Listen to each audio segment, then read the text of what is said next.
friend, Jack Brewer. Jack, this is one of the first executive orders President Trump signed all the way back in January. We see these hospitals rolling back. I mean, a lot of people like yourself knew this was wrong from the beginning. Right. Hospitals, a lot of them were doing this because there was a profit motive to do so. But what is it like for you to see these wrongs being righted? It feels really good. I mean, across the Trump administration, but particularly on this issue, because you think about, in our generation, this was unheard of. And then all of a sudden, for our kids, this became the norm. And so these conversations, to be able to, put a abrupt stop to it, really feels good. I think all Americans should be proud. This is what so many folks came out and voted for back in November.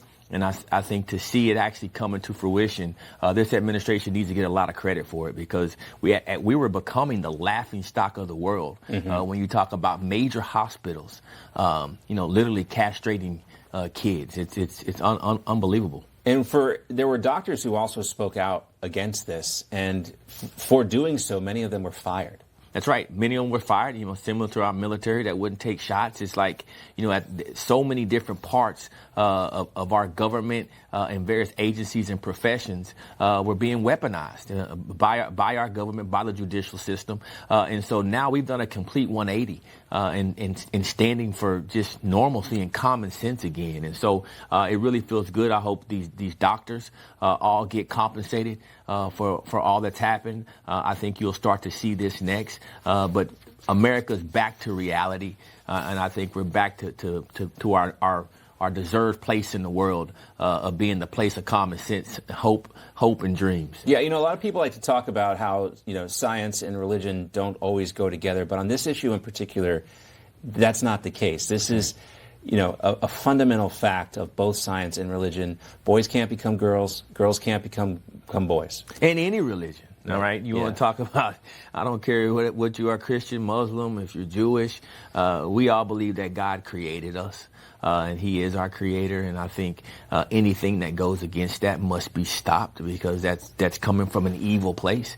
And most people that have God in their heart can see evil. And America is not an evil nation. America is not a nation that needs to be promoting evil as righteousness to the world. And I think at the end of the day, this is the stance that the Trump administration's taken, and God's using the Trump administration to show the world what righteousness looks like. There will still be a persistence of the culture, though, to try and perpetuate that lie that boys can become girls and girls can become boys.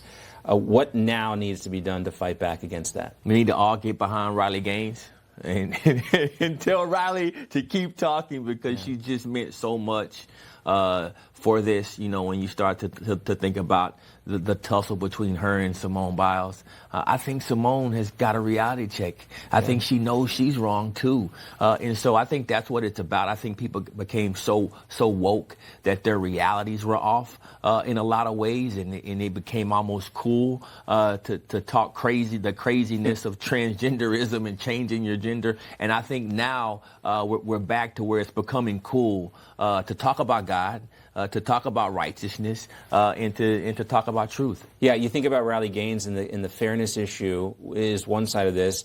We've also had Paula Scanlon on our show, and she's been doing a lot of media too. And you talk about the violation of privacy that was forced upon a lot of these girls, having to have a male in their locker room and telling them that they're wrong for not wanting that. Again, that's all kind of been washed away now, but the pressure has to remain on those who do advocate for these insane policies. It has to. I mean, because, as a man, when I first heard about, I'm a professional athlete. I played college football, ran college track, played a little baseball.